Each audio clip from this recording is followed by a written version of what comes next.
of my things, sure. Most of them I do. All right, so we're going to turn to page 264, 265 in the Gemara, which is basically Daf page 5, Amud Bet. We're going to kind of jump in halfway through the thought. We're going to start at the bottom of 265. But I think it may not be a bad idea just to do a very brief kind of review just to make sure we're on the same page. We're still talking about the mitzvah of you shall not delay. And so actually before we read on 265, I want to go back to 264. And it's going to bring the question of where is it derived that all of the offerings and vows listed in above somewhere in the Braita are subject to the prohibition of you shall not delay. Right? So the question the Gemara asked, which we talked about last week, was there is this list of offerings, and where do we know that list is accurate? So even though you don't have the sheet, if you go back on page 2 on 4a, the very end of 4a and the beginning of 4b, it says the following. I'm just going to read it to you. The sages taught in a Baraita, in a rabbinic text from the same period as the Mishnah, with regard to those who are liable for vows of monetary payment, or for vows of valuations, or for dedications, or for consecrations, sin offerings, guilt offerings, burnt offerings, peace offerings, vows of charity, tithes, firstborn offerings, animal tithes, or the paschal offering, or for gleanings, forgotten sheaves, or produce of the corner of the field, 3 obligatory agricultural gifts that must be given to the poor. Once 3 festivals have passed, they transgress the prohibition, you shall not delay.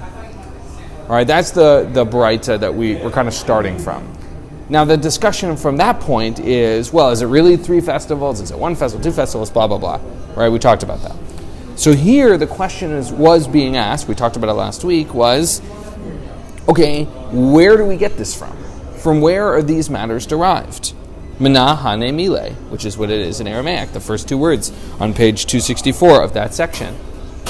And so we went through the verse in Deuteronomy 23:22, which is linked actually to this Facebook Live video. So if you wanted to click, it would be there. And it goes through the verse, when you shall vow a vow to the Lord your God, you shall not delay in paying it, for the Lord your God will surely require it from you, and it would be a sin in you. And then what the Gemara does is it goes phrase by phrase and defines its terms. Well, this tells us about this tells us about that, and sort of explains where we get all these things from the verse, or from other verses as is relevant. Okay. So now what I'm going to do is we're going to start, we're really going to start in Rabbi Chia taught at the bottom of the page on 265. But I want to go 2 points up just because I want us to get kind of momentum. Because what we're going to do is we're going to talk about substitutes. Right. And we didn't talk about the second to the last paragraph. Right, at all, so exactly. So I want us to get a little bit of momentum. And I know that you were very excited about the substitutes last week. I haven't forgotten. So we're going to kind of get into that. Would someone want to read? We're on the 3rd paragraph on 265. It is the 6th paragraph on page 5b. Would someone want to read? It says the Gemara clarifies. Richard, go for it. Okay. The Gemara clarifies certain points in the Baraita. The Master said, citing the Baraita, you shall not delay paying it. Teaches that one violates the prohibition if he is late in paying it, the original offering, but not if he is late in paying its substitute, i.e. an animal that substituted for his offering. All right, let's pause there for a second. So the Baraita teaches what? Like, how do we get... Let me back up. What is the Master teaching? What's the point? Yeah. Well, I guess it's just reality. If sometimes the offering is supposed to be such, but it's something else, what are you going to do about it? Right, so it's the offering and not its substitute, right? It's the thing, right? Yes. So how do we know that from the verse?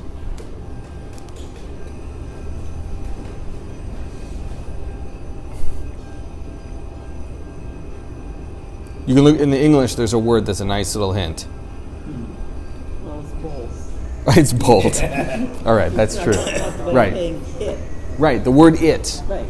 You shall not delay paying it. And so the Gemara is jumping. The teacher is jumping on that extra point, that it, such that we mean it and not something else. Okay. All right. Keep reading. The Gemara asks. The Gemara asks, a substitute for what? Offering.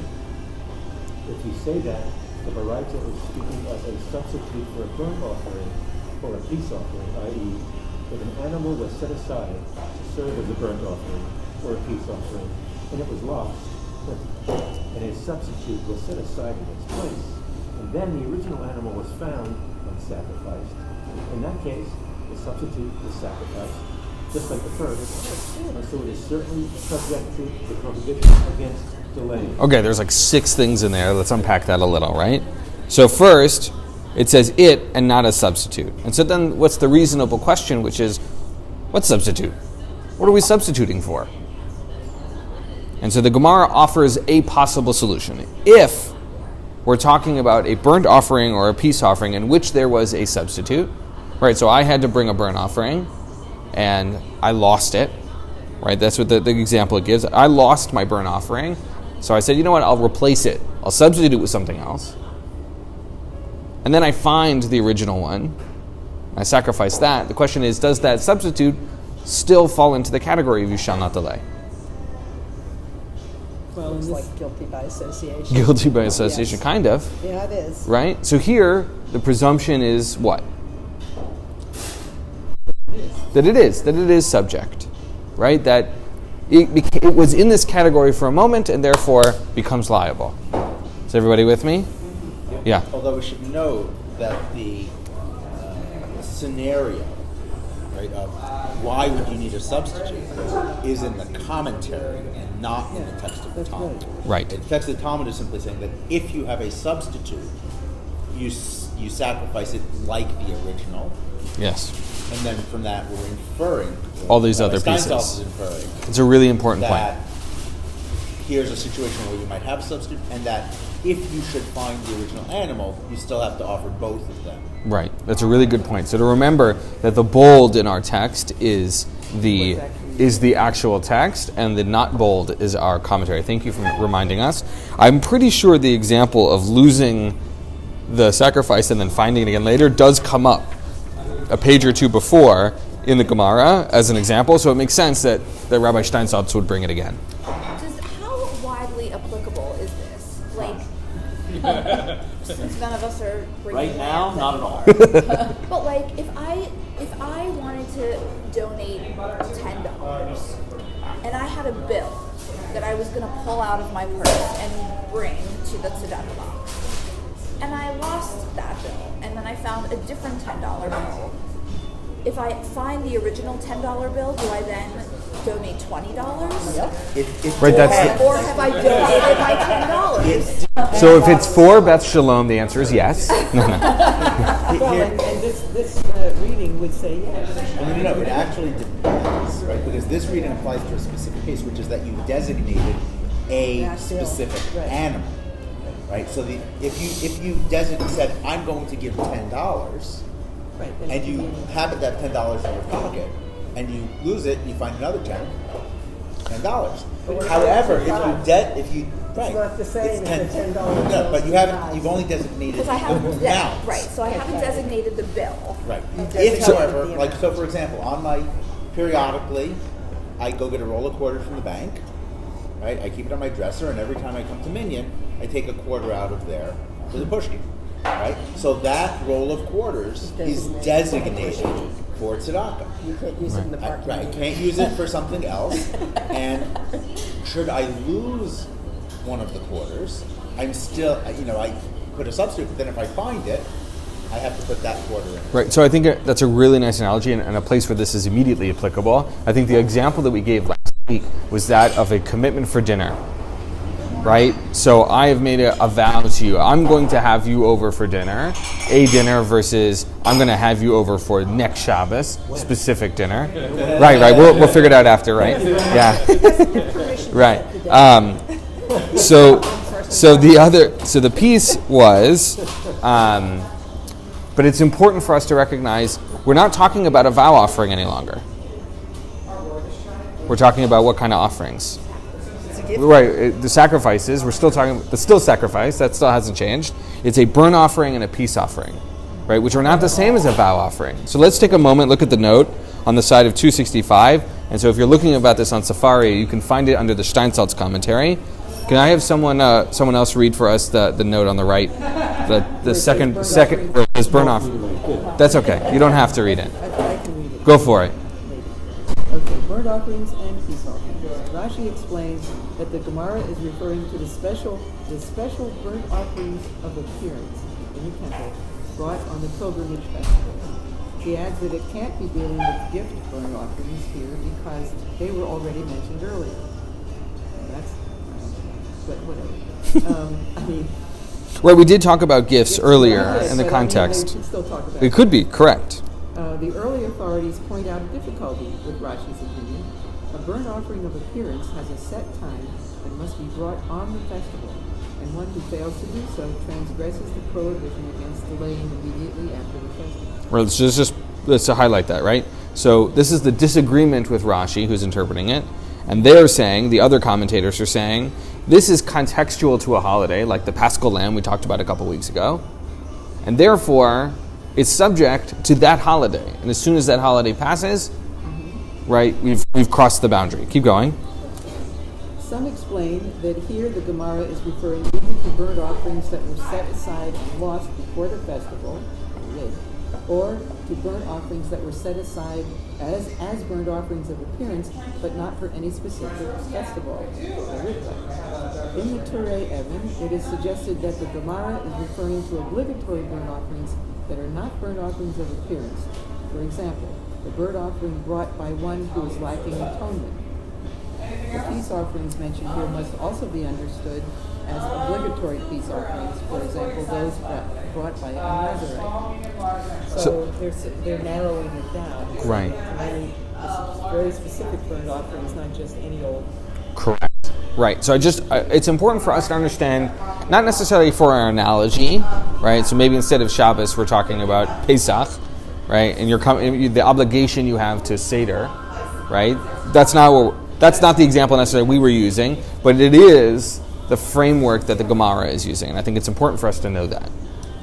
You go back to the issue, though, okay, this is Rashi's opinion, but there were so many other of the masters giving opinions. How do you know whose opinion you want to go by? I mean, they're all... Right, so I think... How do you choose which teacher to teach you is the right teacher? Right, so that's a hard... Exactly. So there's a hard... Let's take a moment and... Careful who you study For with. sure you should be careful who you study with, except for me, right? Except us Right. here. So how do you know which one of these Right, to believe and to go with? So let's just take a moment and step back and look at the history here, which I think will be helpful. So we have the Gemara, which is from centuries 2 to 4, 2 to 5, where all these discussions are taking place. Over the course of the next 1,000 years, commentaries start getting stacked. You have the Rif, which we talked about last week, who took out all of the narrative stuff, kept all the halacha. Then you have the Rambam and other commentators who are coming to explain the Talmud. Rashi, the Rid, gave the Ritva, are all different rabbis who are there trying to explain the Gemara. Most halachic decision making, where you're saying like, what rabbi should I be going to? Generally, so the writer and the editor of the Shulchan Aruch, Rabbi Yosef Karo, models his text on the Tur, the Arbaturim, which is another halachic code. What the Arbaturim does is he takes best out of 2 out of 3, the Rambam, the Rosh, and Rashi, and whoever wins 2 out of 3, that's the halacha. I mean, in general, You've got to form an opinion somewhere.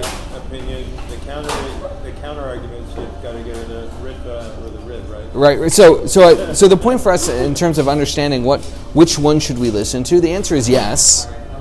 And context matters, our circumstances matter. And I would say in a lot of contexts, we don't paskin, we don't make halachic decisions from the Talmud.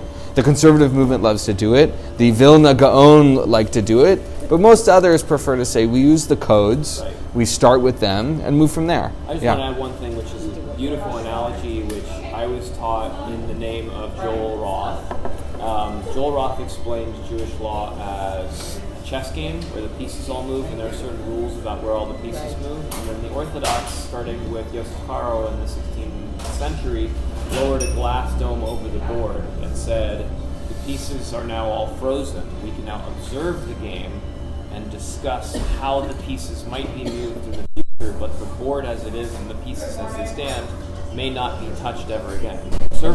He didn't have the minute timer to turn it over and figure out what to go next. So the conservative movement's take on that is that you may lift the glass dome back up and start moving the pieces around again, as long as they follow the standard rules by which chess is played.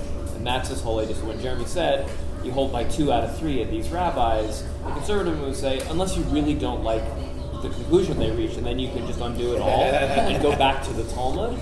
But you got to be a heavy hitter to do it. You can't It's not done flippantly. Right. I'm not going to wake up tomorrow and be like, oh, I have an idea. I'm just going to find some stuff in the Talmud and throw together an opinion. First of all, I'm not a heavy hitter. Second of all, it takes a lot of work to do that. And third of all, when you throw it together, it's still got to be an absolute masterpiece to do. So a great example in 06 was the homosexuality opinion. The tshuva that they wound up with had 4 rabbis and was 72 pages long in order to overturn a major opinion. So you really got to come with it. It's like everybody's kosher rules are a smidge different, and I know how Dee is, and she's a perfectionist about everything, and she won't bring anything. Well, you really are, but you won't bring from your house and give us shows. Right. So I want to bring us back. So the point of this, the detour that we took was to talk about how are halachic decisions made, which I think are relevant, especially when we have lots of opinions. So let's bring us back here. We were talking about the substitutes and which substitutes are permitted or not. What's the context? The context is specifically when we're talking about obligations and burnt offerings as opposed to vows, right? So we're already moving a little away from where our Baraita started. Okay. Who would like to read next? Where it says, if the Baraita, we're on still 5b. Go for it. If the Baraita is referring to a substitute for a sin offering, that is, if an animal was set aside as a sin offering and it was lost, and a substitute was set aside in its place, and then the original animal was found and sacrificed, in that case, the substitute is left to die, as it has become disqualified and can no longer be sacrificed on the altar.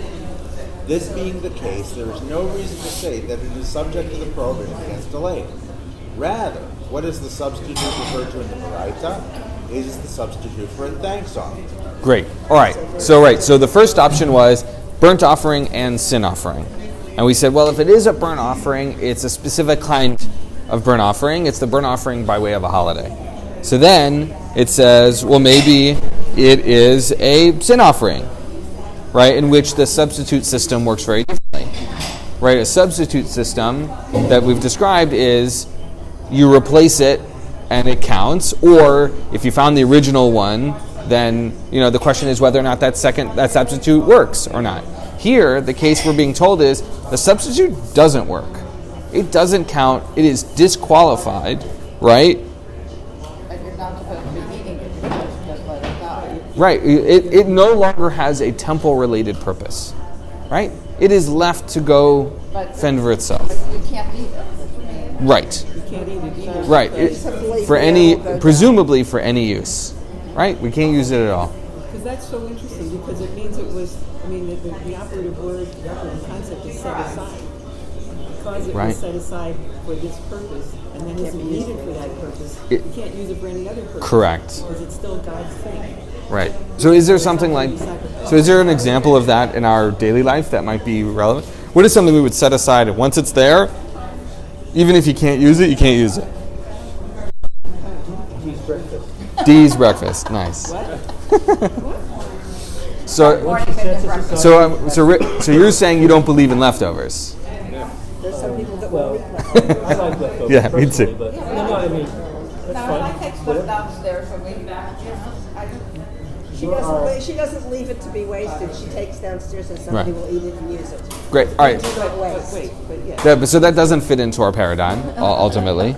But in the end, we can sit and think about it. We don't have to decide right now. The last piece is really important, which is the rabbi demolishes the argument, says this doesn't work, this doesn't fit into what we're talking about, and instead offers another solution. It's a substitute for a thanks offering. Okay? Yeah. So if you found the original, then you can use. Right. You must use both. So the ideal is we talked about this a while back. It was lechatchila. Ideally, this is the perfect case. Everything works exactly the way we want, and b'diavad after the fact. So forget the substitute for the moment. The ideal case is I designate this animal. Circumstances show up. I use the animal for my sacrifice. Done. Right? The next case is, for some reason, I can't bring it at the right time. How much time do I have before I can do it? All right, that's case 2. Case 3 is, I've designated this animal. Between the time of designation and its usage, I can't find it. I don't have access to it. Some reason I can't find it. I've lost it. It's died. Whatever. It walked away. Some reason I can't. So I say, you know what? It didn't die because then you can't find it again. I'm sorry? It didn't die because then you can't find it again. Right. Well, maybe I don't know that it died. Right. For some reason, I designate a substitute. And so then the question we're asking is the substitute subject to the same rules as the original? When the Braita says, you shall not delay in paying it, does the it count for the substitute? That's the question we're asking. And so in the case where we are talking about a burn-up, The question is that you should not delay in bringing both of them together, right? If you found the first. Right. So forget if you have both. Right. The question is, does the substitute count in the place of the original in terms of the rules? Right. So that's the question. Right. And so one answer is no. It's not subject to the same rules. It's the substitute.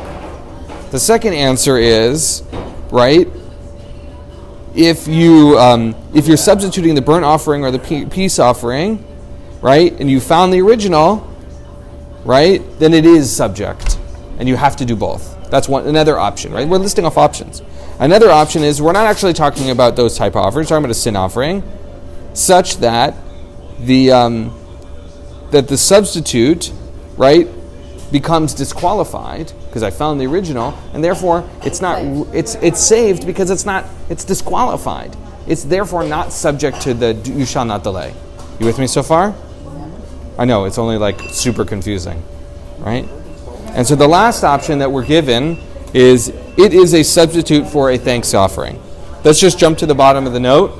Does anyone feel comfortable reading in English? Just make sure we define terms here. The thanks offering. The thanks offering in the bottom left. Yeah. No. The note at the bottom where it says thanks offering. Todah. I can read it if it feels too small for you. This offering is brought in appreciation of God's kindness. See Leviticus. In particular, the following people are required to bring a thanks offering. 1 who has completed a journey at sea. 2, one who has crossed the desert. 3, one who is free from prison. 4, one who is ill and recovered from his illness. This type of offering is similar to a peace offering, but of lesser holiness than it. However, it may be eaten only on the day of which it is sacrificed and the following night, in contrast to the peace offering, which may be eaten on a subsequent day as well. Let's just pause for a second. Remember, our original circumstance said a burnt offering or a peace offering. So now we know that the thanks offering fits into the paradigm, at least in part, of our peace offering. Keep going. In addition to the animal sacrifice as a thanks offering, 40 loaves are brought with it as a meal offering. 10 loaves are leavened bread, 10 each of these types of leavened bread, wafers, loaves, flour, mixed with water and oil. The priest is doing 4 loaves, one of each kind. Because it is brought with leavened bread, the thanks offering may not be brought from the 14th of Nisan Pesach until the completion of that festival. Right. So in the case that we're talking about, the thanks offering that is bread related obviously we're excluding Passover, right? That doesn't work. Yeah, but Do you bring matzah instead? I thought That's a good question. I thought it was very rare that you could bring leavened bread at all to the temple. I'm There's only a very few rare occasions. right. So this is one of them. This is one of them. Right. I want you to read the next one also, where it says substitute. Read the next one also, because we're about to read it at the end of the next sentence, and might as well get in on it early. Substitute? Yeah. It is prohibited to substitute another animal for one designated as an offering, because if one transgresses this prohibition, both the original animal and the substitute are considered consecrated. Substitution applies only to animals brought as offerings by individuals and not to those designated as communal offerings. Even an animal with a blemish that renders it unfit for sacrifice can become consecrated if substituted in this manner. The halacha governing this subject was discussed in tractate. Great. So we're starting to learn a couple more. It's right. The substitution is not so simple, right? That we're learning, at least I think the piece for us that's most important is that the substitution applies to the offerings offered by individuals. So if we as a community have obligations, but a substitute doesn't work for that. Everybody with me? All right, let's jump back in the original text. Can I get someone else to read for us as Rabbi Chia?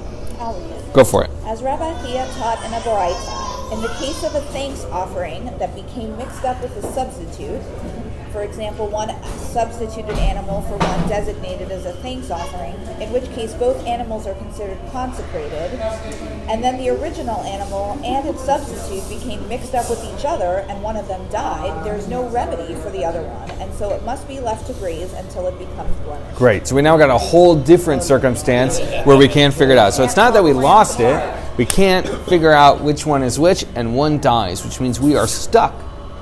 We have no option. Right? Because there's only one left, and we don't know which category it is. So basically, you can't complete. No, there's your vow or nothing. your There's promise of an offering, and you're in big trouble. well. So this is a. Wait a second. Let's be clear. This is a thanks offering, Right, but there has to right? be So that's not a. loophole. It's not a vow, right? Can you give them 40 loaves of bread and say, I tried? I've heard rabbis say before, when there is a will, there is a halachic way. So let's see where we go. But here's the point: we have a thanks offering that became mixed up such that we can't tell the difference, and therefore, and then we lose the access to one of them, which means that there is no solution to this. And I think the Gemara owning that, saying there's not a clear solution. Yeah. Why can't you just sacrifice the one that's left? Because the question is it the substitute or not? Who cares? You have one. Maybe it's Because the Gemara. So the Gemara. So the Gemara is very concerned with this idea of something that is designated, right? So the idea of hekdesh, something that's designated, is such that I no longer own it, right? So if I say, not really, but let's say this cup, which I own, is now designated to the temple. The moment that I have done that in my heart and with my words, I don't own this cup anymore. It's not mine to do with as I please. It's owned by the temple. Right. The other piece that goes with it is that going back to the last pasuk that we based all this off of, it's about a neder and a vow. And so making something hekdesh is either exactly or a lot like making a neder. And if you make a vow and you don't keep it, you're in big, big trouble. So if you go throughout the Talmud, the rabbis get super, super anxious once you make a vow and then you fail to keep it, so much so that basically in the modern era, we don't do it. Like, we never ever make vows. Right. There's almost no circumstances where it comes up anymore. So here, in the case, there's no remedy, because the thing that I said that I'm going to do, I can't do. I can't do it, because I don't know for sure what's happening. Let's turn the page. Page 266. We had a question. Yeah. This thing about it must be left to graze until it becomes blemished. I don't know that. What the hell? What is this? Right. It's a really good question. This is what I think, because I'm not 100% sure, and I like to be honest about things when I don't know. It's basically waiting it out, meaning to say, I'm uncomfortable with the idea of doing this offering because I could be wrong. I could be right. It could be totally fine, but I'm not sure. And because I'm not sure, I wait until it's 100% disqualified. It's blemished. I definitely can't do it Waiting now. for it to get old and get sick and die. That's it. Right. And you don't- That's what I think. I'm not 100% sure, but that's what my lucky instinct. cow. Right. I don't know. It depends on Right. what does it. Stood too close to its twin, right, in the best way possible. You saw Right. these pictures on the internet of the jumbo cow in Australia. He can't be He can't be turned into a hamburger because he's too big. His meat is too tough. It's like, score one for the giant cow. Right. So that's what I think this context is such that since we don't know, we're not giving it the benefit of the doubt, but we're providing the circumstance in which we for sure can't use it. Okay, turn the page.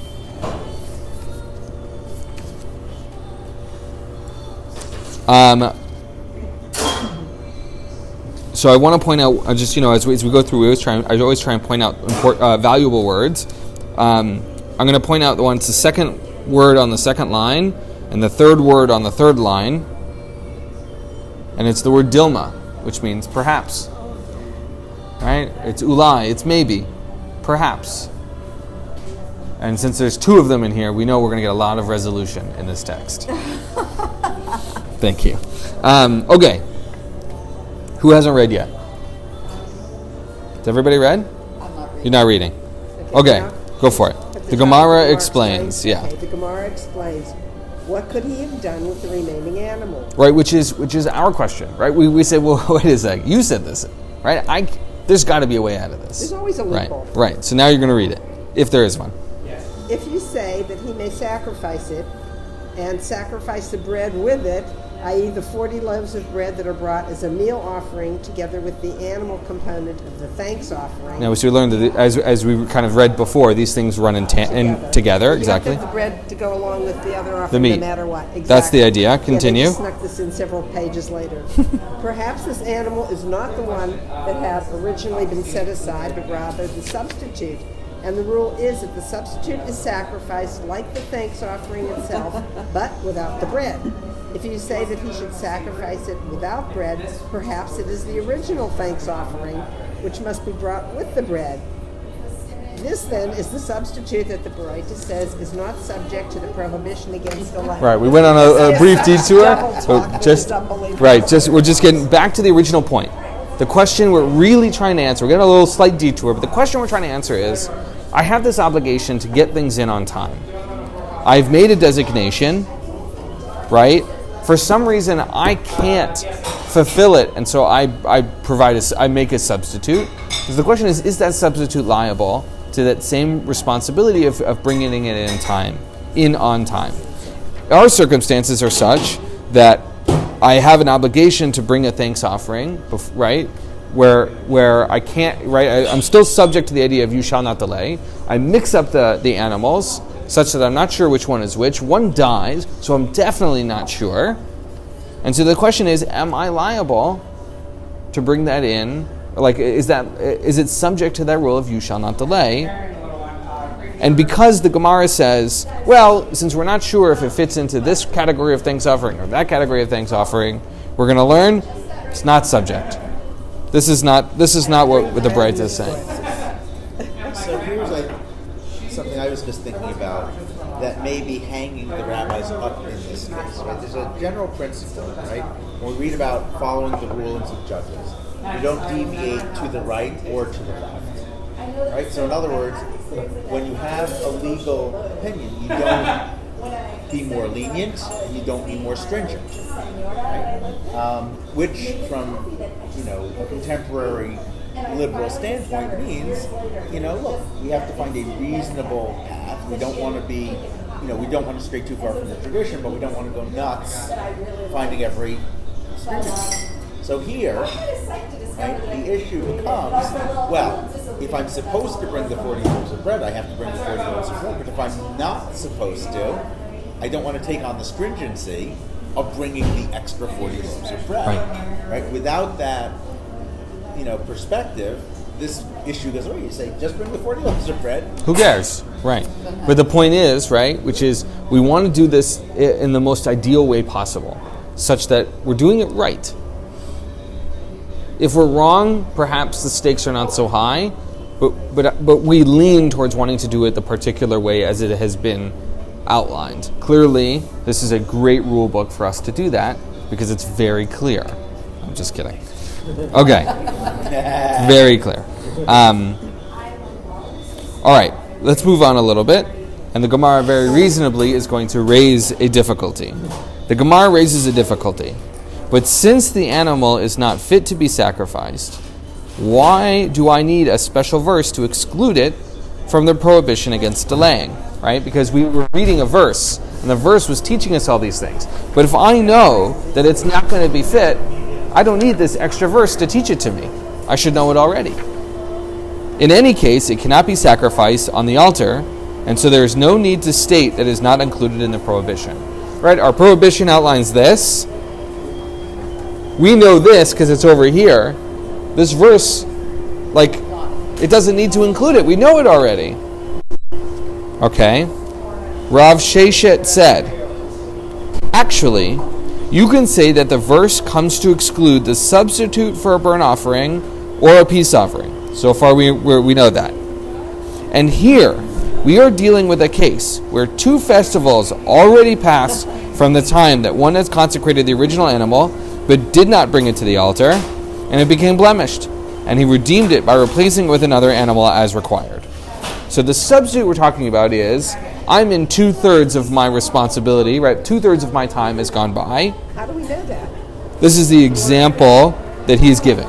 Does he? Okay. Yeah, he knows he's when the vow right. was So made, so when it was made. so what the rabbis are going to do is saying, here's this rule, and it only applies to this, right? So that's what we're doing.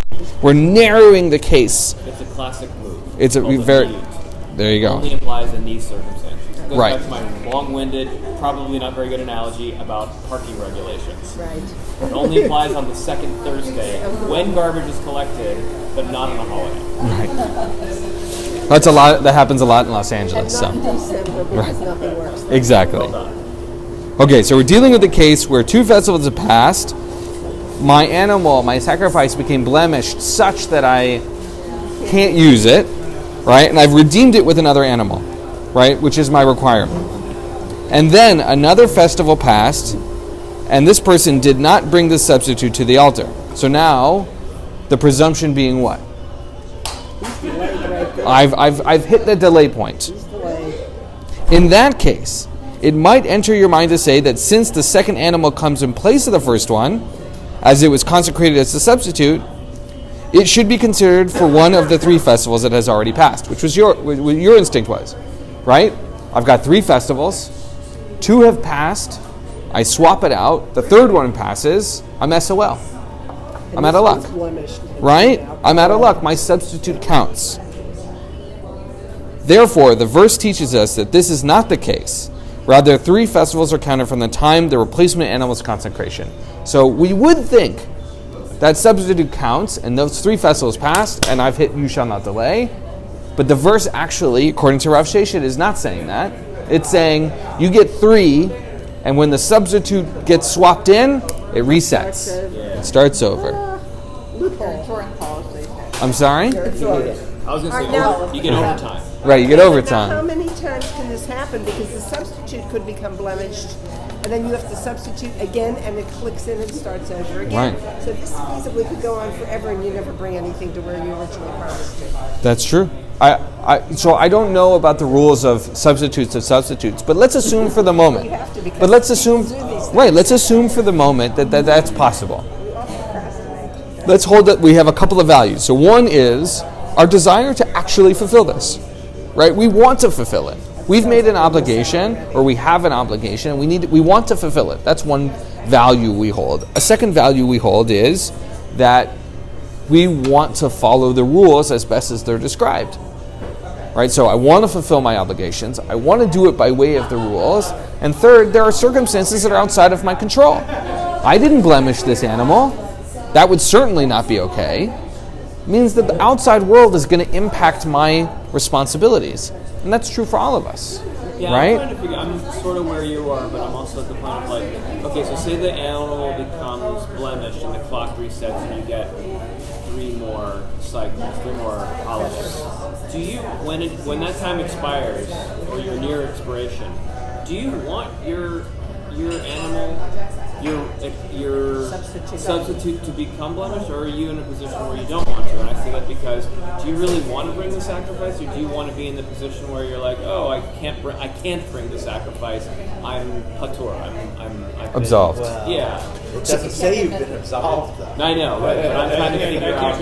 You still have the So I figure out what are the rabbis trying to do here? Are they trying to give you more time because they're hoping you get to make the sacrifice, or giving you more time?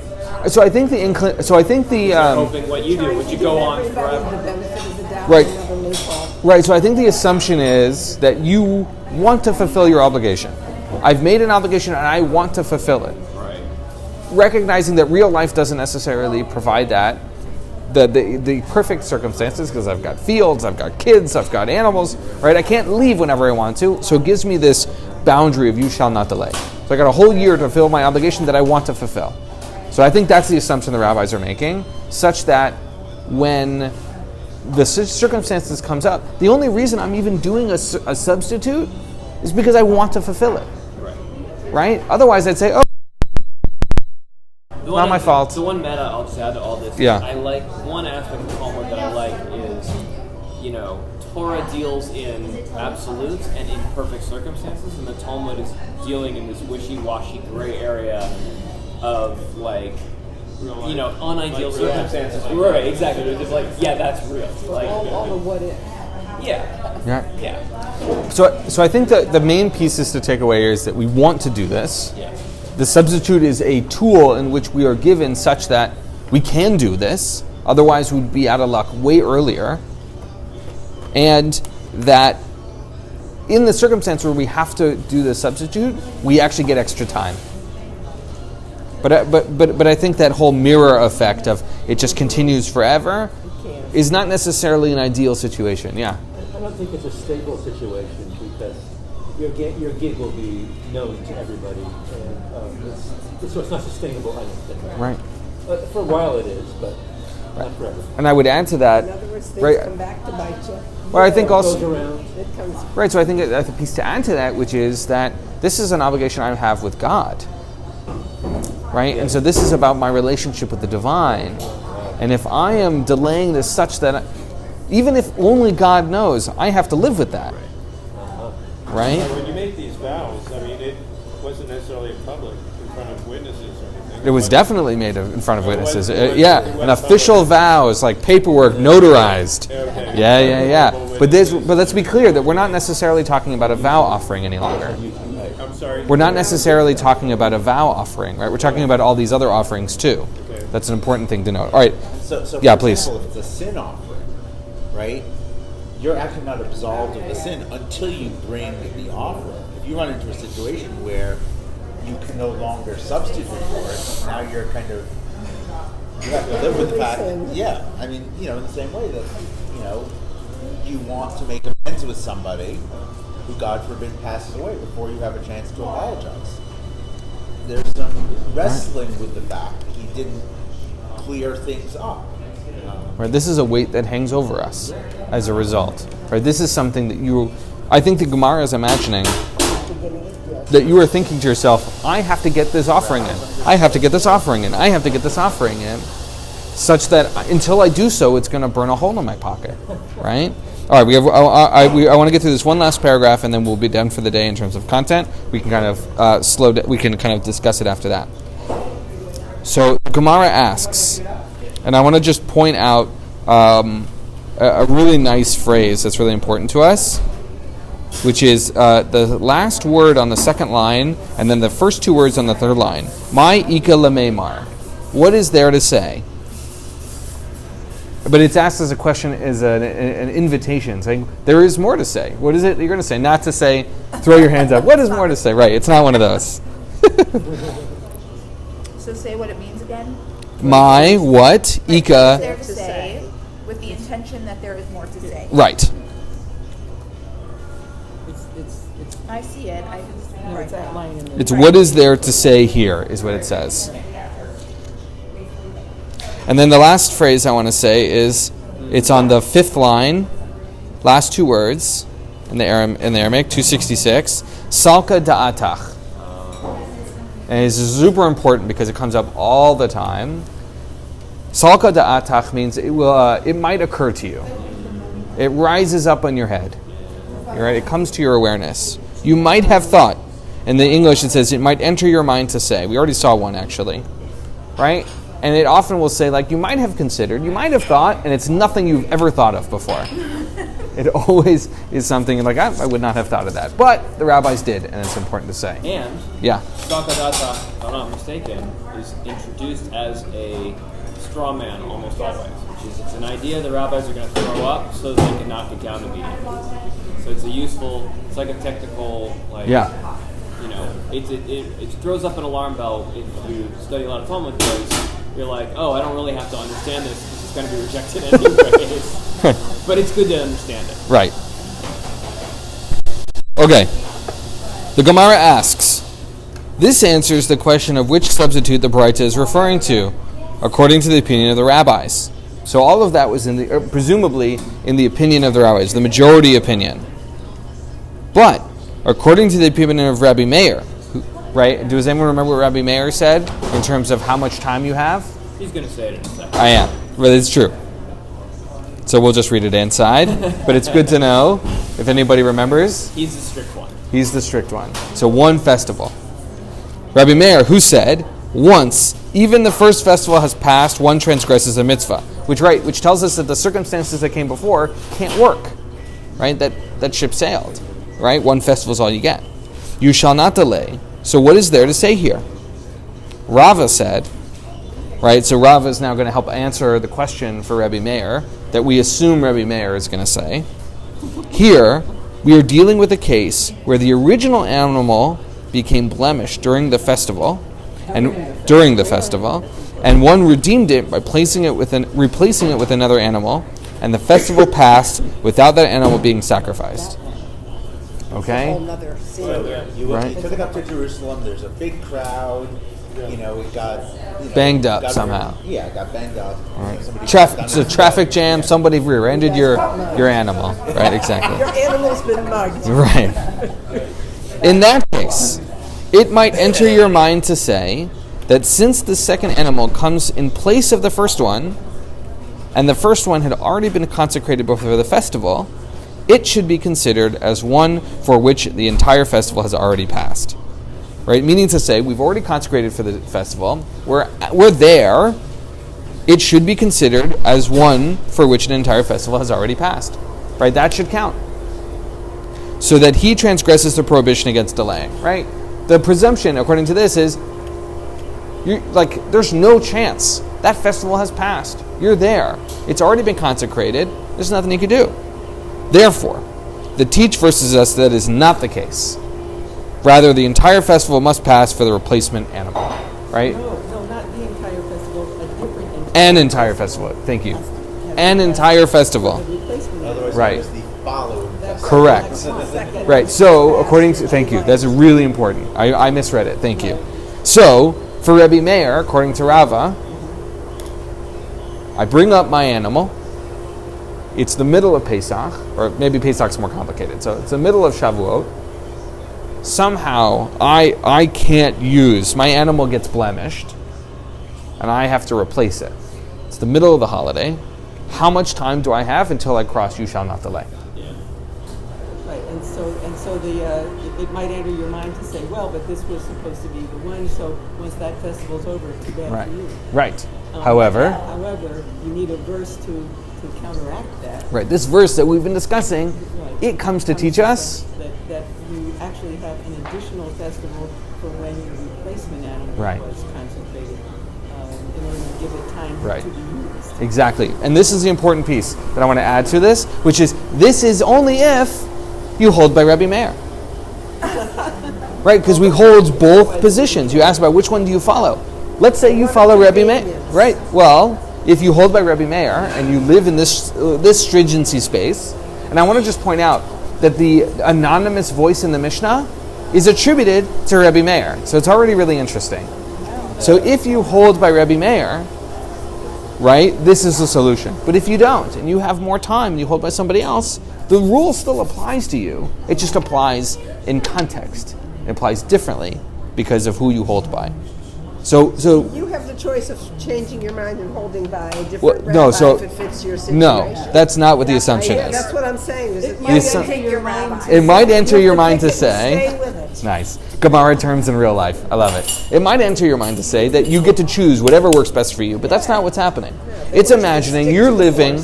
No, it's saying you're imagining you're living in a Rebbe Meir synagogue. Rebbe Meir synagogue does it this way, and Rabbanim synagogue does it another way. What? That's not a good analogy. No, there are definitely synagogues. It's not a good analogy because you can switch synagogues. That's true. So let's imagine for a moment. Whoa. Let's all come together. There are definitely synagogues at this period of time. But let's use it this way. Let's think of it this way. It's not about synagogues. Let's say imagine it for a moment. Not in the world we live in today, thank God, because we have lots of diversity and that's a good thing. But let's imagine that Pittsburgh had a halachic way of doing things. Right? No chagim on the same day as Steeler games. Let's imagine, right? The ruling is that's not actually right. Right. Let's imagine for a moment that when there's a Steeler game, the chag starts the following day. Let's just imagine, okay? Not with our rabbi. Right. But let's imagine, right? I move. Right? Let's think of a city that this is not going to be applicable for. Let's say I move to Washington D.C. Right? Or Baltimore, or the Atlanta, or another city with a football game. Yeah, I'll think of a different city. Right? Cleveland. I move to another city, and they don't hold by the Steeler Chag rule. Right? Their city says no. 5 cities with NFL teams. It's still bothering me. Pick a city without an NFL team, you know? New Haven, Connecticut. Right, New Haven, Connecticut. That's a better one. There you go. Thank you. It was bothering me. I was thinking it was just Steelers only. All right, fair enough. I guess. New Haven. I moved to New Haven. Right, so I moved to New Haven, Connecticut. They don't have a football team, so that rule doesn't apply. Right? So the circumstances are that I'm living in context of the community and the rules of that community. Now, there is a conversation elsewhere in the Talmud, which is, do I bring my local customs with me wherever I go? Right? We're not going to have that conversation. There are rules around that, but there's also a rule of respecting the space. But the point is this: I don't get to just choose willy-nilly. Oh, I'm a New Haven. Right? No, that's not the circumstance. The circumstance is I'm living in context, and therefore I'm bound by the rules of my context. In our worlds... And you're still going to be that Steeler fan in New Haven, Connecticut. There you go. Can I share my favorite example? Please. Which, if we take this class long enough, you'll probably hear on an annual basis. So there's the whole discussion in the Talmud about chicken and dairy, or poultry and dairy at the same meal, because they have a problem with it. It's the Talmud that introduced it, not the Torah.